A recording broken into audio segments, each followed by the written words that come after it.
इसको समझने के लिए बड़ा सिंपल सा मैं एग्जांपल दे रहा हूं so that you understand this process. देखिए, मान लीजिए ये ब्लड वेसल है आपका, इसको ध्यान से समझना पड़ेगा। अंदर से ब्लड वेसल ब्लड फ्लो होता है। जो सबसे इनर लेयर है, द इनर मोस्ट लेयर, उसे कहते हैं एंडोथेलियल लेयर। उस नाम याद मत रखिए, डजंट मैटर। लेकिन उस लेयर में जो एंडोथेलियल सेल्स है, सबसे ऊपर वाले लेयर में, वो सेल्स हमेशा सेंस करता रहता है कि आसपास सब कुछ ठीक ठाक है कि नहीं, और उधर क्लॉटिंग है कहीं किसी और जगह पे। सो अब यहाँ पे क्लॉटिंग होने वाली है, तो वहां पे एक एजेंट बैठा हुआ है। उस एजेंट का नाम है, it is called VEGF, vascular endothelial growth factor. और ऐसे कम से कम 70-80-100 और भी हैं, मैं एक ही नाम ले रहा हूँ जस्ट आपको समझाने के लिए, राइट। तो इमेजिन कीजिए कि यहाँ क्लॉटिंग होने वाला है और ये ब्लड वेसल है, इसके अंदर एंडोथेलियल सेल है, और बाकी जो आसपास के जगह है वहां पे VEGF को पूरे बॉडी में फैला हुआ है। उसका काम है सिग्नल भेजना, सिग्नलिंग सिस्टम, कि कहां पे एक्सेलरेट करना है और कहां पे ब्रेक लगाना है। ब्रेक कहां लगाना है? जहां कैंसर ट्यूमर बढ़ रहा था। एक्सेलरेट कहां करना है? जहां पे क्लॉटिंग बढ़ रही थी। क्लियर हो गई? तो ये कौन भेजता है ये सिग्नल? ये VEGF जो है ये भेजता है सिग्नल, राइट। और किसको भेजता है? ब्लड वेसल के इनर मोस्ट लेयर में क्या है? एंडोथेलियल लेयर को भेजता है। तो बड़ा सिंपल मैकेनिज्म है और ये लगातार चल रहा है। इस वक्त जब आप मुझसे हम बातचीत कर रहे हैं तो अभी भी चल रहा है। उसके लिए हमें कुछ करने की जरूरत नहीं है, भगवान ने बना दी, वो चल ही रहा है, तभी हम जिंदा भी हैं शायद, राइट। तो that is very normal and it keeps on happening. So it should happen like this only. और ऐसा ही होता रहता है कि कहां ब्रेक लगाना है, कहां एक्सीलरेटर लगाना है। अब देखिए, कुछ लोगों में, हम में से, जहां पे ब्रेक लगाना है वहां वो एक्सीलरेटर दबा देता है, जहां पे एक्सीलरेटर लगाना है वहां ब्रेक लगा देता है। कुछ लोगों में वही लोग हैं जो कैंसर के पेशेंट हो जाते हैं, हार्ट डिजीज के पेशेंट हो जाते हैं, और वही लोग हैं जो ओबीज हो जाते हैं, राइट। सो कैंसर ओबीज में क्या है कि वहां ब्रेक लगना चाहिए, एक्सीलरेटर लगना चाहिए? समझ आ रही बात इसको? लेकिन वहां पे एक्सीलरेटर लगा दिया। क्यों? क्योंकि वो बीपीएल वाला क्लेवर आदमी की तरह उसने कार्ड आगे गरीब का लगाया हुआ, लेकिन अंदर खजाना है उसको। तो हमने तो कार्ड देखा ना, अच्छा ये तो गरीब आदमी है, बीपीएल दे दो पैसा। तो बॉडी के अंदर भी ऐसे ही होता है, right. So at the same time जहां पे तो सप्लाई जाना चाहिए, जैसे हार्ट में, वहां सप्लाई में जाके वहां पे गलती से ब्रेक लगा दिया। So that is called heart attack, that is called stroke, that is called wound. Heal नहीं हो रहा है क्योंकि वहां ब्रेक लगा हुआ है। ब्रेक लगेगा तो नए कैपिलरीज नहीं बैठेंगे। तो दैट डिसफंक्शन, ये डिसफंक्शन रहेगा तो ये बीमारी रहेगी। तो हमें क्या करना है? इसको थोड़ा सा डिसिप्लिन कर देना है। जैसे डिसिप्लिन होगा तो ये सारी चीजें साइमल्टेनियसली ठीक होने लगती है।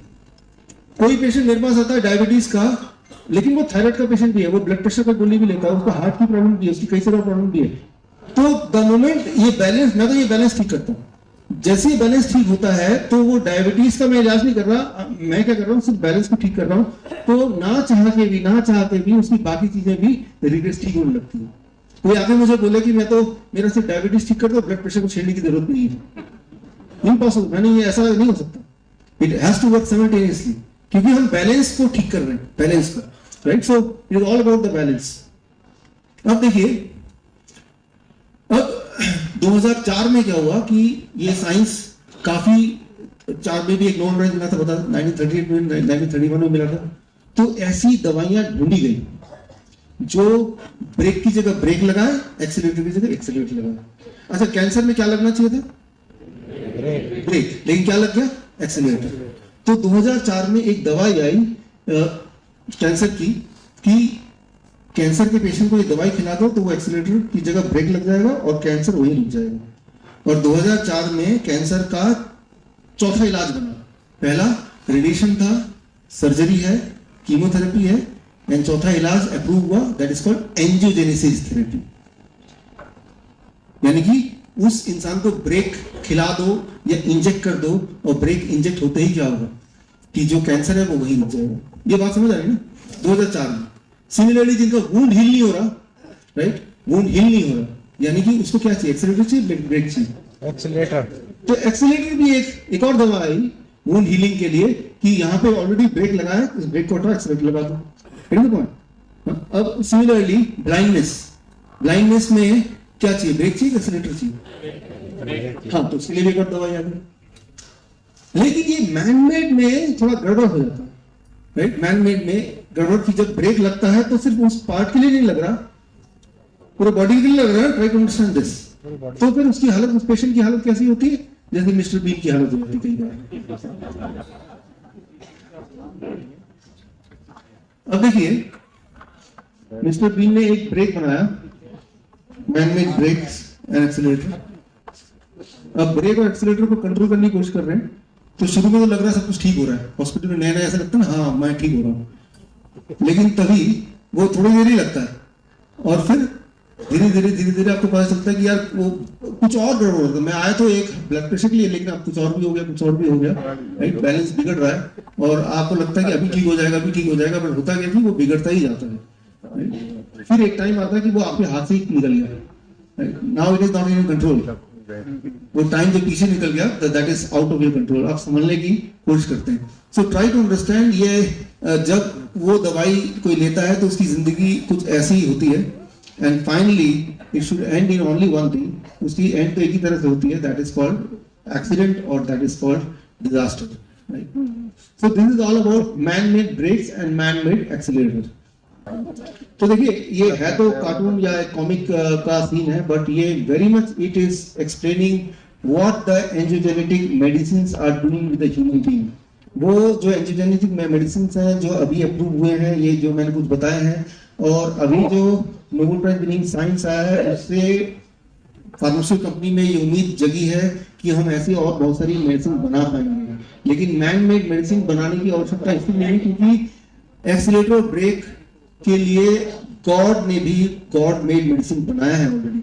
और वो क्या है, वो आपके सामने है, God made accelerator and break.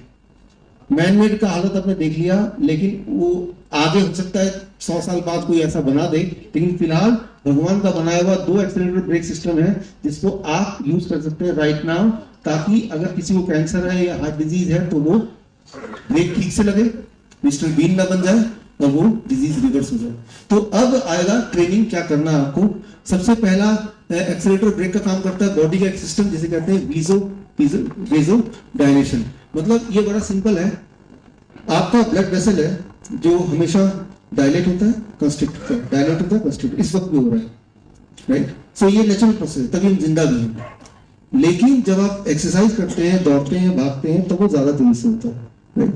सो जब वो एक पर्टिकुलर फ्रीक्वेंसी में होता है, दैट इज द टाइम जब बॉडी सेंस करता है VEGF, याद आ रहा है ना, वो डिसिप्लिन में आती है, और डिसिप्लिन में आने के बाद बीमारियां ठीक होने लगती है, क्योंकि जहां ब्लड वेसल बनने हैं वो बनने लगते हैं, जहां ब्रेक लगना है वो लगने लगता है।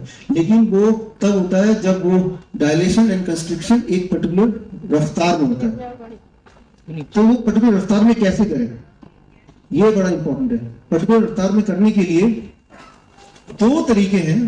पहला तरीका है एक्सटर्नल काउंटर पल्सेशन।